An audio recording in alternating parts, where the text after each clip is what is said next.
warm welcome to you wherever you may be watching. It's the last day of January 2023. Welcome to the program, everyone. I'm Sean Kimale in Abuja, and it's 24 days to the 2023 elections. Nigerians are anticipating the opportunity to elect their leaders in February this year. So get your PVC and make your votes count, everyone.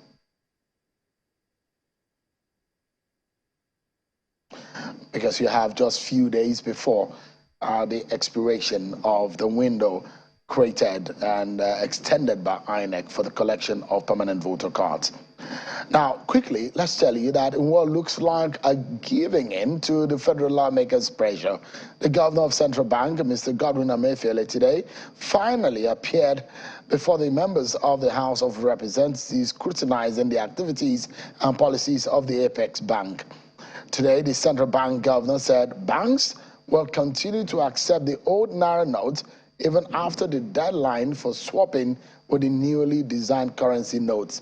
The lawmakers have recently put pressure on the central bank governor for ignoring to appear before them and threatening to even get a warrant of arrest on him.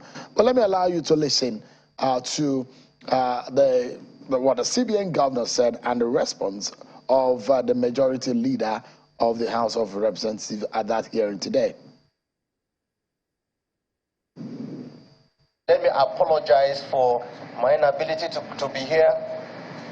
It was not intended to undermine your work, undermine the committee, neither is it intended to undermine the hallowed chambers of the House of Representatives. Subject to the content of the CBN Act Section 20, subsection 3, which says, even after the old currency has lost its legal tender status, that we are mandated to collect those monies. And I stand with the House of Representatives on this. What does that mean? You would have lost its legal tender status, in which case we have moved on, but you have your money that you have not been able to send into the bank. We certainly will give you the opportunity to bring them back into the CBN and redeem it. Either you pay it in your bank account or you want to do exchange, we give you. You will not lose your money. That is the assurance I give to Nigeria. The policy is a government policy being carried out by a component of Nigerian government. The institution here also is a component of the government, in fact, an arm of government. So this is, of course, a welcome submission. It is a welcome answer, but unfortunately at a belated point. Only if you had communicated this to us much earlier, the crisis would not have come up at all. Nigerians would have gone home to sleep without any fear of let or hindrance. Well, who has won or who is winning, considering the groaning of some Nigerians who have gone to queue up in the bid to swap some of their notes, some of them who say they do not even have banks in their community. Well, let's see how all of this pans out. Tonight, we'll revisit the very controversial and interesting dynamics that have been brought into the outcome of the ruling of the Osun Governorship Election Tribunal, which last Friday nullified the victory of Senator Ademola Adeleke and asked that INEC should give a certificate of return to the former Governor Gboyega Oyetola. There's been a lot of conversation around that. Have you really heard from the different side in this whole conversation? There's going to be a healthy debate tonight over that matter. What really went down? What are the options legally available to both parties? What are the prospects on every other side that we have in this matter tonight? We have representation from both sides of the divide, and we have a healthy conversation about the situation in Osun State. Stay with me, everyone. And after that conversation, we will go to the board here right behind me, and we look at the manifestos of Atiku Abubakar, Peter Obi, and Bola Tinubu. What we did last week, we're going to go further and put the manifestos of the three persons side by side and look at who has a better idea in terms of economy, security, and other sectors. Interesting conversations promises to be tonight. Stay with me, everyone. First and foremost, let's check out some of your political roundup stories.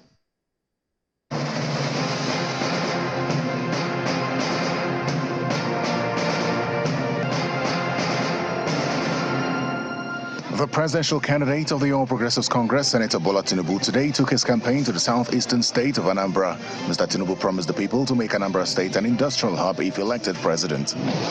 The People's Democratic Party presidential candidate Atiku Abubakar has taken his campaign rally to Sokoto State. He is in the seat of the caliphate to woo the support of the millions of voters in the state ahead of February 25 presidential election. Mr. Atiku was accompanied by his running mate, Governor Ifeanyi Okowa of Delta State, and the PDP National Chairman Iyorchia Ayu. The People's Democratic Party governorship candidate in Lagos State, Mr. Abdulaziz Adediran, is expressing concerns over a continued attack on his campaign train. Speaking to journalists at the press briefing in Lagos, Mr. Adediran is alleging that the ruling All Progressives Congress in the state is responsible for the attack on his campaign train in Agege, Kosofe, Oworonshoki areas of Lagos State, and the recent one in Surulere. Alongside others, they destroyed everything, and now they couldn't go back to the market yard. They threatened not to come, and that we won't allow them to reopen their market. Governor Darius Ishaku of Taraba State is asking the Independent National Electoral Commission to insist on the use of the BVAS in the forthcoming general elections to abolish issues of overvoting and rigging. According to him, the ruling by the Osun State Election Petition Tribunal on PDP's victory sends a wrong signal to the use of the BVAS. A civil society organization under the aegis of Ready to Lead Africa says it is bringing presidential candidates of the political parties together to sign the first ever Youth Peace Accord. Addressing journalists in Abuja, the director of the group, Mr. Godbless Otubure, notes that the exercise is aimed at curbing potential election-related violence among contestants in the 2023 general elections.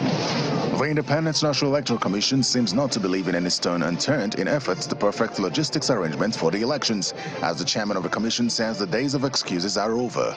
The INEC chairman, Professor Mahmoud Yakubu, told the leadership of the National Union of Road Transport Workers in Abuja that the commission is ready to implement the December 2022 Memorandum of Association to ensure that election materials and personnel arrive on time at their voting points on election day. The time has come to stop all excuses and provide effective logistics to ensure hitch-free arrangement. Meanwhile, the Independent National Electoral Commission in Edo State is taking steps to ensure that security personnel as well as equipment and other essential materials and officials arrive designated polling units as scheduled on election day. INEC President Electoral Commissioner in Edo State gave the assurance to personnel from the Nigeria Police Force and top offices of sister security agencies during a lecture in Benin City, the state capital. A group of young people in Abuja today launched a campaign codenamed I Go Vote to mobilize young people to pick up their PVCs and vote on election day.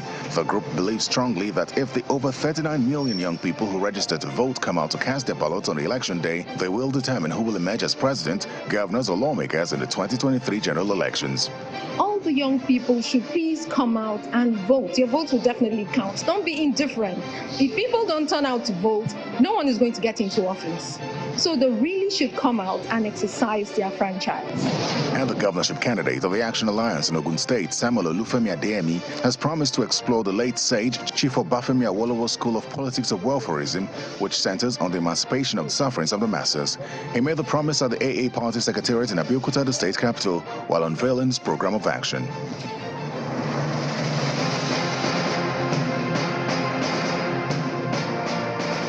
Thank you indeed, everyone, for staying with us right on the program. Last Friday, the Governorship Election Tribunal on the Osun State governorship election gave its verdict nullifying Governor Ademola Adeleke's victory and asking INEC to issue a certificate of return to former Governor Gboyega Oyetola of the APC, blaming it on overvoting and deducting some figures in about over 700 voting centers. Now, what this has brought to the fore is the issues relating to the role of BVAS, the role of INEC, and what really happened on the field. Considering the chances of the APC and the PDP, all this put together, the PDP had gone to the appeal court to file an interest to appeal the matter.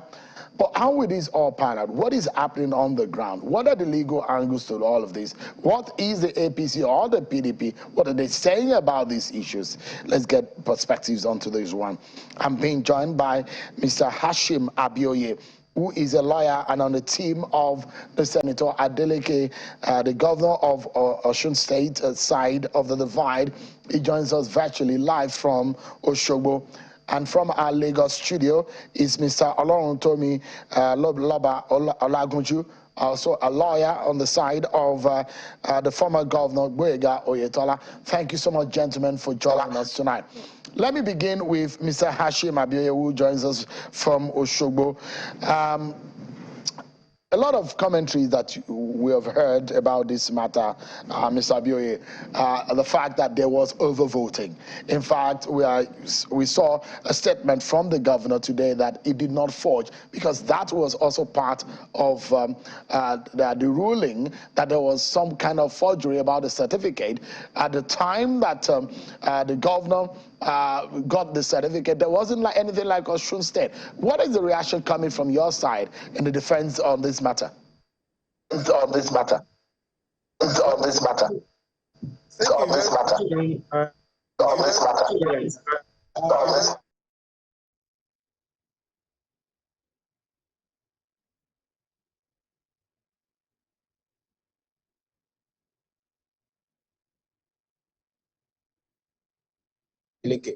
As far as degrees, as far as degrees, there were not genuine documents, but as a matter of fact, the tribunal found as a fact that those two certificates, that's the degree certificate and the high school diploma from Penn Foster College in the US, are genuine documents, and the tribunal came to a conclusion that Senator Ademola Adeleke was qualified. But he said, as far as the document he attached to his form in 2018 was concerned, and that is the testimonial from the Muslim Grammar School, that that forgery has been established. But what made the chairman of the tribunal to make that conclusion was not founded in law, because there was a decision of the Court of Appeal which was cited before the tribunal, but the tribunal, as a matter of fact, decision, meanwhile, that decision is binding on the tribunal, being a court that is inferior to the Court of Appeal. And apart from that, the decision of the Court of Appeal, apart from being cited before the tribunal, the judgment was equally tendered before the tribunal, but the tribunal rejected the document in evidence. The Evidence Act, the tribunal is bound to take judicial notice of all court proceedings, especially courts of records, in this case, the Court of Appeal. So what we are saying in essence is that as far as the issue of forgery is concerned, Senator Ademola Adeleke has been cleared, because the document in issue had actually been adjudicated upon by the Court of Appeal in 2018, and Lord Paragim, JCA, then now GSC, gave a judgment that Senator Ademola Adeleke never forged, and that the inconsistency in the document had been explained away by the principal of the school, who came to testify that it was an error, and that did not mean that Senator Ademola Adeleke did not attend the Muslim Grammar School. All right. The fact that there is a change in the name of the school from the Muslim Grammar School to the Muslim High School does not mean that the Muslim High School is not the same as the Muslim Grammar School. So the issue of forgery has been settled by the Court of Appeal. So the tribunal was indeed wrong to have reopened that case. The tribunal left jurisdiction Let me bring Mr. Olagunju into the conversation from our Lagos studio. Isn't there's, I mean, if you look at the explanation of Mr. Abioye, that has been settled according to him in court. Isn't it ambiguous for the tribunal to have ruled in that respect on the issue of certificate, which according to him, it has been settled? Well, I do not agree that the matter has been settled in court. All the three learned justices that sat on the tribunal came to the conclusion, rightly in my view, that the governor forged some of the documents he presented to INEC. And Sheon, even you will not find it difficult to come to that conclusion. If somebody has a document that predates 1991, and that document is headed Osun State came into existence in 1991.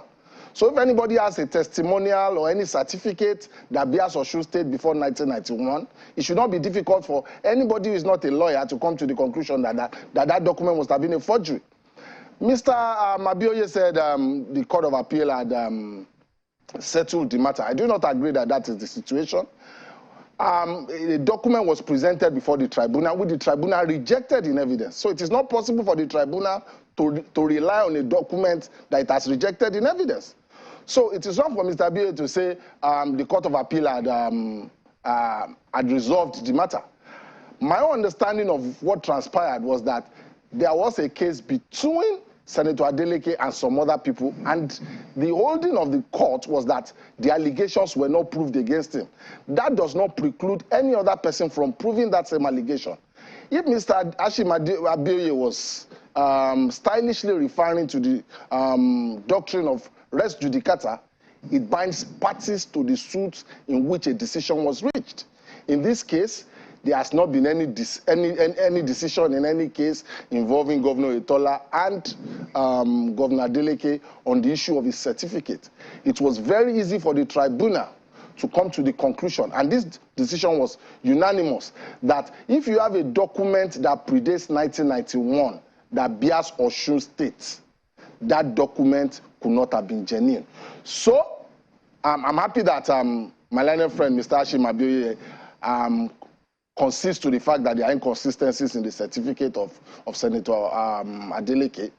But honestly, it goes beyond that. Mr. Lagunjo, yes, please, sure. Gentlemen, let's look into some of the meat of the outcome of that tribunal's ruling and allow Mr. Abioye to come in here.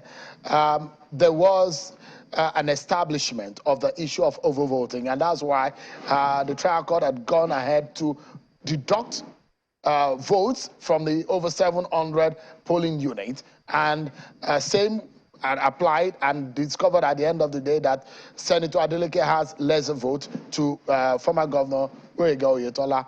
How does this come to you? Because I know this is one of the things that you fought very hard. There were different reports on the beavers. What really went wrong? Who is to be blamed in this scenario? Thank you very much, Sean, for that question. Let me tell you straight away that there was no establishment of any overvoting. If there was indeed an establishment of overvoting, we wouldn't have taken our matter to the Court of Appeal. Let me tell you what happened. You know, after the election, the APC applied to INEC for beavers reports. Please get it right, beavers report. When they got that report, they used that to file an election petition. So just to cut the long story short, and with the file petition, we saw that on the face of the document, there was prima facie overvoting in 1,500 polling units. We applied as well to INEC, and we got another report from the same server. Let me tell you straight away, the beavers report they are relying upon is from the server, not from the beavers machine itself.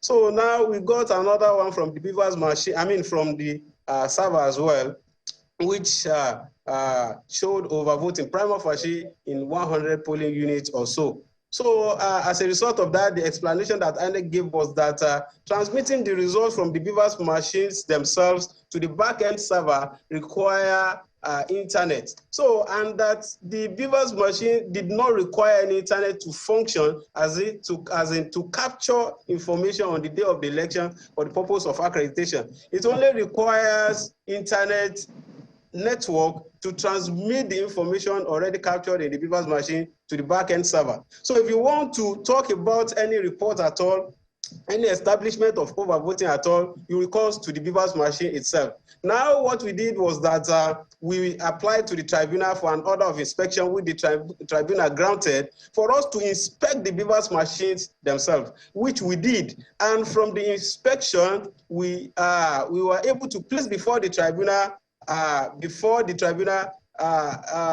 the results of the inspection, which did not establish overvoting as alleged by the petitioners, except in just 6 polling units. All right. And so, Mr. Abioye, machines as well. I'm coming. We brought the beavers machines as well. Not only that report of inspection, we bought the beavers machines themselves, and the beavers machines themselves, plus the result of inspection which we conducted, plus the electoral form, did not establish overvoting in any respect. So what they relied upon at the tribunal was the report from the server, back-end server, not the report from the beavers machine itself. And by virtue of Section 137 of the Electoral Act 2022, it is only when the original of a document or its certified true copy establishes overvoting. So, which one is the original document in this circumstance? It is the beavers machine itself. All right. And which so, one is the Ms. certified Abioye, true copy? It so is the question is the report of inspection. Yeah. So what has your side established in this matter? What did you see that went wrong in this case, in the case of the beavers, that you are dissatisfied about? Seun, what I'm saying in essence is that server, if you want to establish overvoting, you can only establish overvoting on the basis of the physical material that were present at the polling unit. That's on the server beavers was not at the polling unit in declaring result. If you want to declare result of the election, it is on the basis of the beavers machines itself, on the basis of the electoral form, and on the basis of the voters register. Those were the critical materials at the polling unit. After the counting of votes, the presiding officer will pick the accreditation figure on the beavers machine, record it on the electoral form, then declare the result, the scores of the party, record it in the electoral form as well, and declare the result. It does not require sending it to the server at all before the result will be declared. It is only during collation that you transmit to the backend server, and it's for technological hitches or whatever. It will not land in the backend server at the appropriate time. So if there is any issue as to what came out from the backend server, you recourse to the primary source. All right, let me bring in Mr. Olagunju into this on this matter of the beavers. What is your own side of, because it does look to me that there are some discrepancy here. There are 3 different reports. Well, Seun, I think the first thing to say is that technology was brought into the electoral system of Nigeria to defeat the rather esoteric argument that my learned friend has put forward. A little bit of analogy may help us here. If I go out of your premises now, Seun, and I go to an ATM and I withdraw money, the information that I've withdrawn money is stored somewhere. I can recall it at any time. So for somebody to say that, for me to prove, that will show my statement of account, which is generated from the server of the bank that I use. If there is any dispute as to how much I withdrew from the bank, who actually made the withdrawals, these are information that can be called up. That is what beavers, the system of beavers, the entire ecosystem of the technology deployed by INEC has been brought in to do. So what Mr. Ashim Abioye is trying to say, for instance, is that if there is a dispute to the amount collected, perhaps you will need to go and bring the entire machine, the ATM, to determine whether or not monies were actually collected. In my view, this same position that Mr. Ashim pushed now was what the tribunal described as running riot to their defense. What we did, what the APC did at the tribunal was to say, every machine is linked to internet, whether immediately or after the election. It transmits the data on it to a back-end server from which INEC can retrieve it. INEC retrieved it and gave it to Governor Oyetola. It was on the basis of that retrieval and the data presented that the petition was filed. After the filing of and at the time the documents were handed over to Governor Oyetola, it was not described as an interim report. It was not described as inchoate. It was not described as unsynchronized. It was after the governor had filed his petition, after technology had detected the flaw in the election, that the very ingenious arguments of my friends started coming in. And the tribunal had no problem, because the tribunal had no problem in seeing through that chicanery. The tribunal knew from the documents presented before it which one to prefer. So all this issue of one is the secondary source, one is the primary source, these are the kind of arguments that the technology deployed by INEC came to defeat. INEC gave out a document. This is the number of voters accredited in these units. we can compare that with the Form E-C-8A to know the number of people who voted. Once the number of voters exceed the number of voters accredited, overvoting will have been established. Therefore, the rather very, very grandiose argument, esoteric, is to complicate a matter that technology has been brought to simplify. All right. Beavers is the game changer. Let me again go back to Mr. Abioye. Yeah, so let's look at it. You are going to the appeal court. The tribunal has asked that INEC should issue a certificate of return to former Governor Oyetola. What did you find wrong in the judgment of the tribunal which you are dissatisfied about? Thank you very much, Sean. You must have read the judgment of the Lord Justice Oguli. That is the dissenting judgment. You will see that from that judgment, his lordship came to a conclusion that in the event that controversies have been established as per the report gotten from the same source, the server, not from the primary source. Our argument is that if you are talking about the primary source of the Beavers machine, it is the Beavers machine itself. If you are talking about the certified true copy of the Beavers machine, it is the report that we got on the order of inspection granted by the tribunal, the certified true copy. Both the machine and the reports gotten on the order of the tribunal did not establish overvoting except in 6 polling units. Take that. Now the report which they erected their case on was from the back-end server. We got another report too from the back-end server, and that brought about the controversy. When the controversy came, then the best evidence to be applied in the circumstance before the court is the primary evidence, the primary source, to recourse to the primary source. Sean, I did some transaction on Saturday from my bank. Sean, it was about this time yesterday that I got a lot of those transactions which I had done since Sunday. So that is technology for you.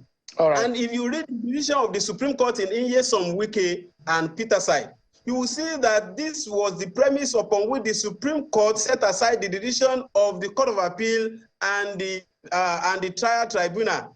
The Supreme Court was even ahead of this technology because at the time that decision came, this technology, the smart card reader or Beavers machine or whatever, was in the manual then. It had not been so, Mr. Abioye, let me of the Electoral Act. Yeah, I wanted you to establish. Yeah, I wanted you to establish your side's grievance about this matter, and let me go to Mr. Olagunju perhaps to wrap up now. I mean, the judgment read that it says that, and I want to quote, the second respondent can no longer go lololo and buga. And there's been a lot of criticism about that statement in that judgment, which is part of the controversies also that have been raised in this matter. On a final note, how do you see that kind of statement in that judgment? If you look at other judgments had this similar kind of innuendos have been criticized as bias. What do you make of that? And based on the controversy that Mr. Abioye raised, how do you think that the appeal court will see that? Well, the appeal court will deal with the issues on appeal. The statement credited to the judge regarding the Buga phrase is what in law we call obiter dictum. It means statements that are just made in passing. They are not part of the judgment. Without holding forth for the judge, if you look through the entire judgment, you will see places where the judge cited Shakespeare. If you look at judgments generally, judges sometimes in driving home their point make statements in passing. They are not part of the judgment. They are not appealable. You cannot, for example, appeal the fact that you just said Buga, because that is not the reason for the decision of the court. In a judgment, there are actually 2 parts. There's what we call the ratio decidendi. That is the reason for the judgment. And if you read that judgment, you will see the reasoning of the learned justices that sat on that tribunal. They gave reasons why they came to their conclusion. The Buga thing is what we call obiter dictum. It was just a statement made in passing. It has nothing to do with the judgment. It is, in my view, All right. A way to calm nerves when you read judgment without actually holding forth for the chairman of the tribunal. So the fact that the judge said that does not mean bias. All right. Bias cannot be imputed out of that kind of statement. It is a statement made in person, those are some of the which does not affect the judgment being raised at all. on the judgment. Yeah. Well, thank you so much, gentlemen, for your input and perspective that you have given this matter tonight. Mr. Ashim Abioye, a lawyer on the team of Senator Ademola Adeleke of the PDP, and Mr. Tobiloba Olagunju, a lawyer on the side of the former Governor Boyega Oyetola. Thank you so much, gentlemen, for coming tonight. We take a break, everyone, and when we come back, we will be ready for you after we've done this commercial break on the analysis of these three men and their ideas for Nigeria. Stay with me, everyone. We'll be right back.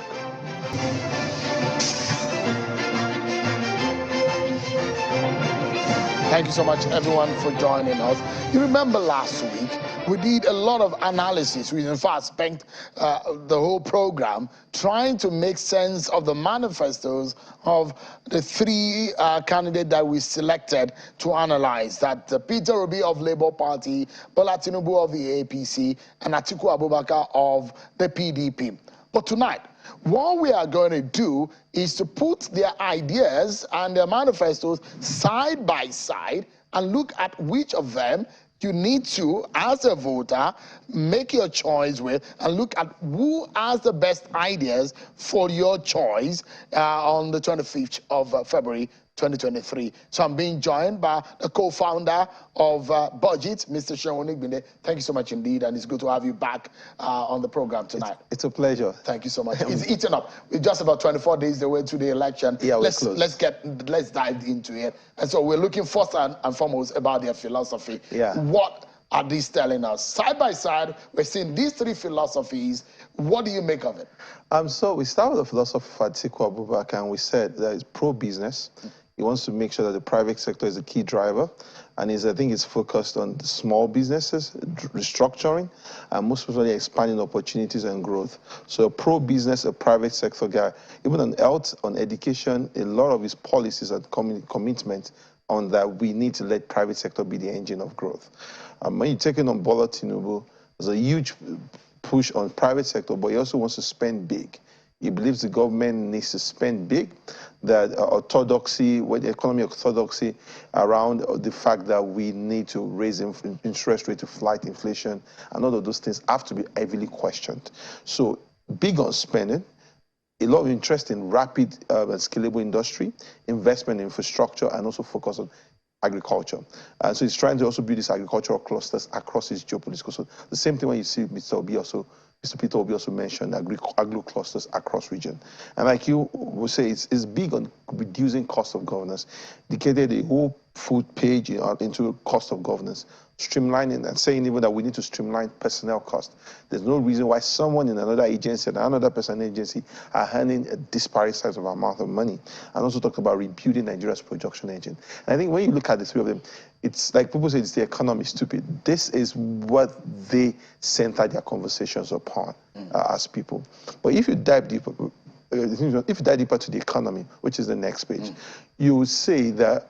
So before we go there, so I was going to say, now, so it's distinct in their individual personalities and the perspectives that they have in, I mean, Bola Tinubu, for example, who's been the governor of Lagos, they're talking about industrialization, cluster.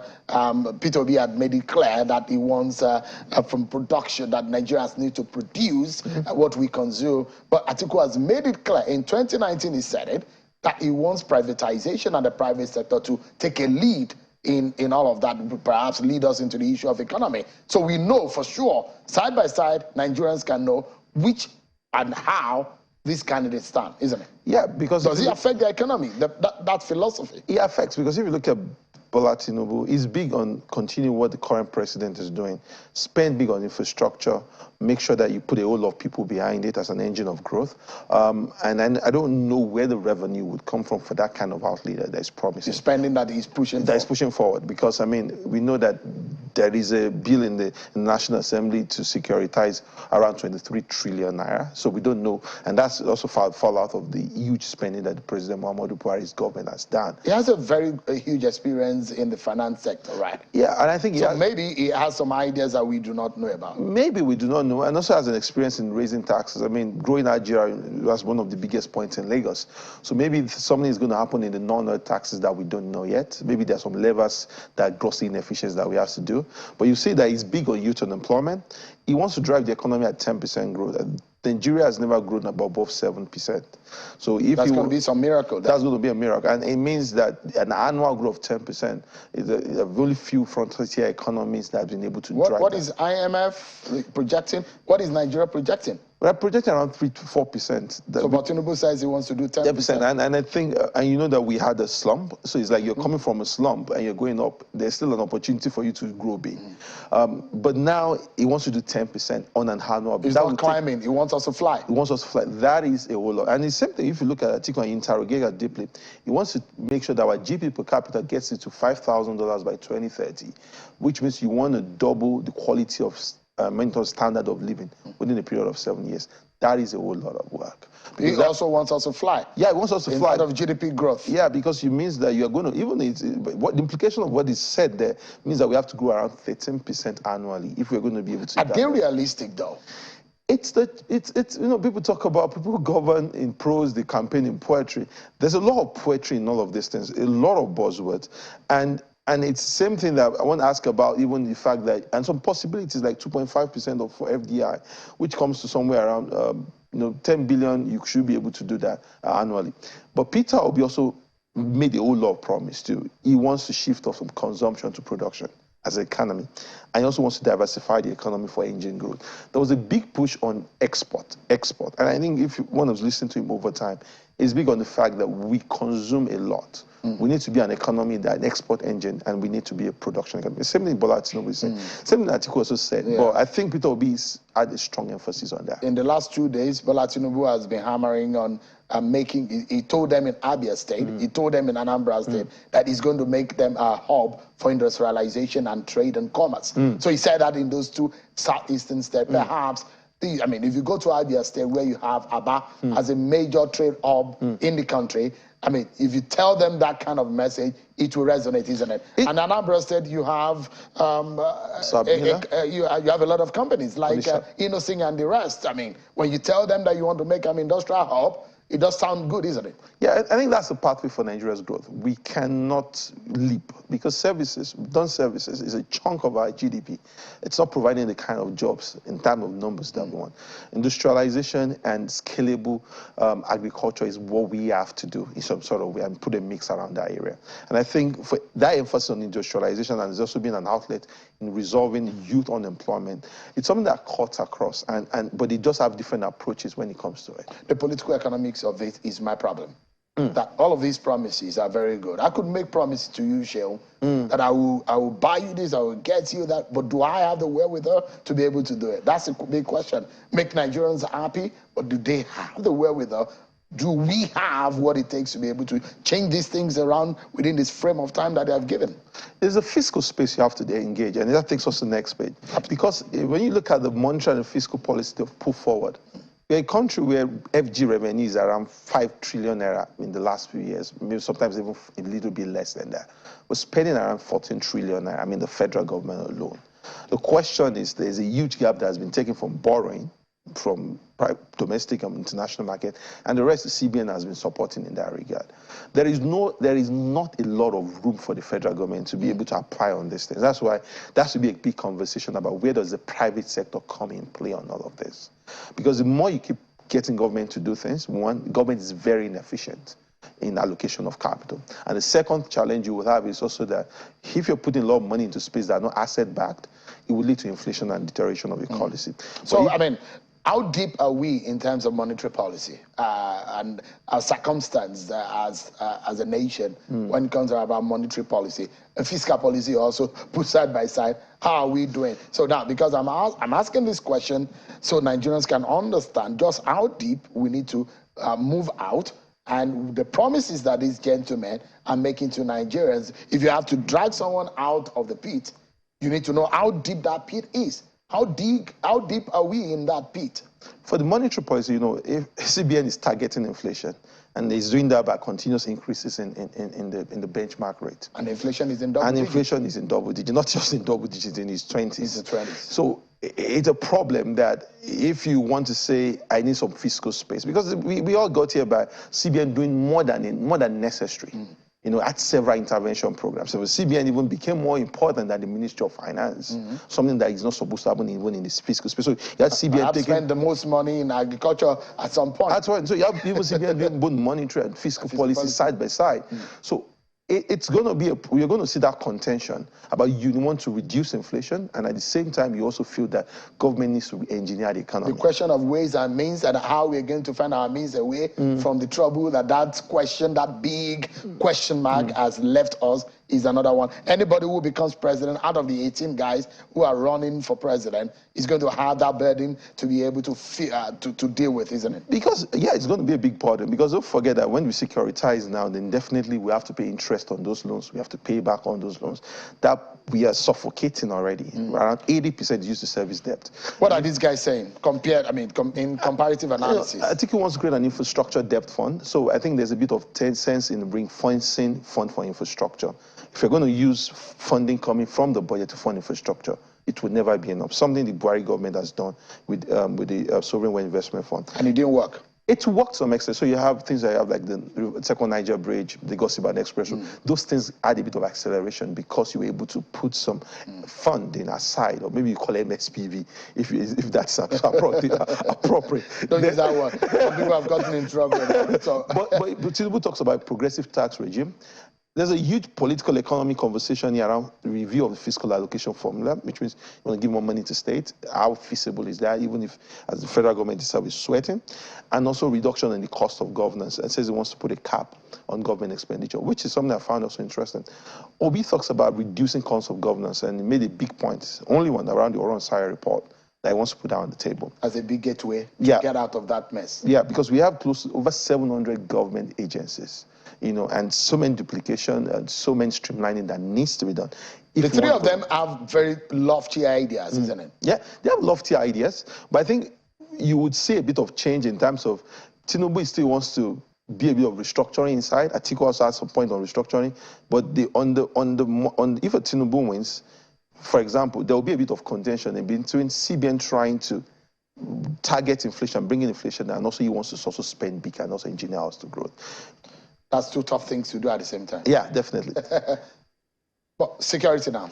On security, and if we start from, Atiku talks about restructuring and decentralizing policing, and also hiring over 1 million people, personnel into police force. As we discussed last week, that's contentious because you want to decentralize, you also want to expand the federal policing system. And I don't think he's talking here about hiring policing for the decentralized system, because that would be out of his remit. But you have Tinubu saying also anti-terrorist battalions. I find that there are so many battalions that have been created specifically for the Navy, for the military, for the Army. There are like special squads for fighting terrorism. So why do you want to build a bit of duplication in that regard? Improvement of salaries, talked about welfare. For B, security talked about. I like his security because he also connected to the justice system, because it's a view that military also just can't stand as alone. The civilian element of it is also critical to us harmonize that together.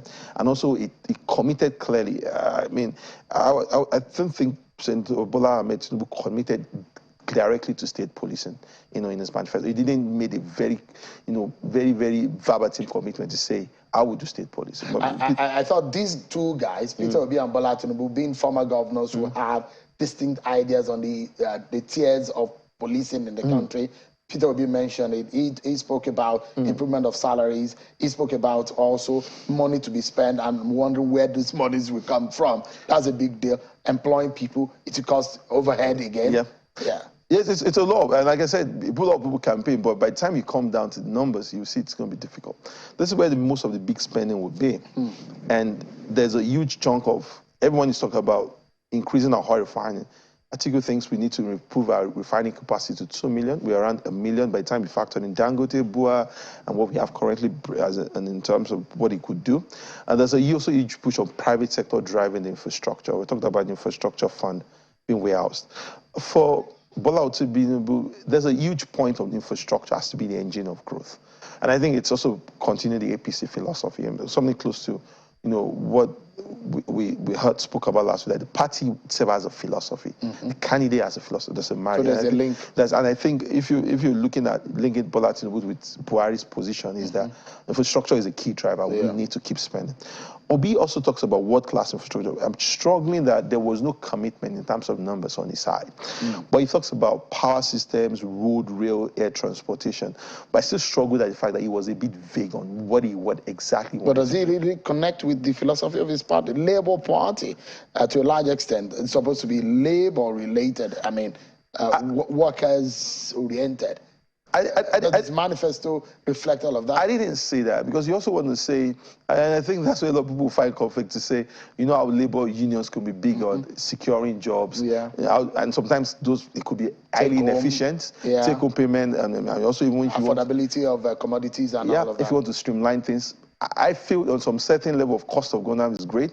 But by the time push comes to shove, you have to start sacking or retrenching people. There will be challenges. Let's race through these sectors. Health. What did you find out between the three of them? Health is good, but I like the fact that Bola Tinubu talks about mandatory health insurance programs to cover at least 40%.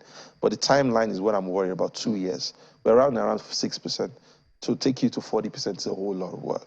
Obi talks about putting 15% of the national budget into health. But somewhere less than 7%. So if you want to do 15%, it's a huge push.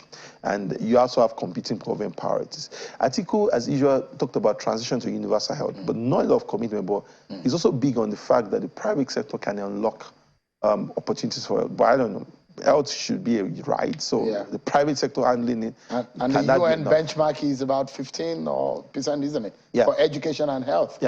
So, I mean, is that reflective here too? For health, for education, nobody made a commitment directly on budgetary allocation. Are you disappointed? I am in some sort of way. And I think, the challenge is that there's a huge push on the fact that there was no road now. There is a road here now. And that's why I drive through state capitals now, you see beautiful nose, bright gleam, and you ask them, is that the economic activity happening in here?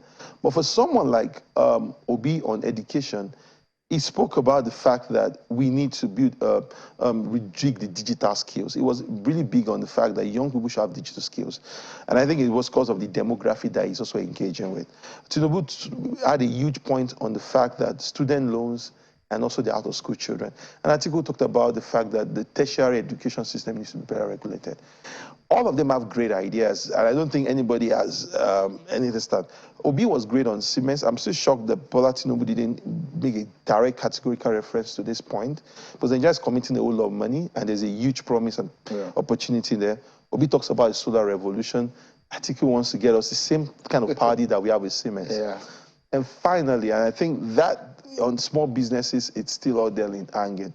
But at the end of the day, if you look at all the arguments, this is not the sole decision for people going to the polls. No, but I mean, fantastic job you've done at the Civic Hub and budget. Thank you so much, Sean, for coming. And look, I mean, Nigerians have been presented with these ideas, which, of course, we will make these available on channelstv.com and, of course, on your platform, so that people can be able to see and make a decision for themselves. These promises can no longer be in poetry. It has to be practical. Exactly. Thank you so much for joining me today. I appreciate it. Thank you so much, everyone, for watching. That's our show for tonight. I'll see you tomorrow. There's something big in the offing. Don't miss tomorrow's program, because there will be a big announcement right here on Channels Television at 7 p.m. I'll see you then. I'm sure Akimbaloe. God bless Nigeria.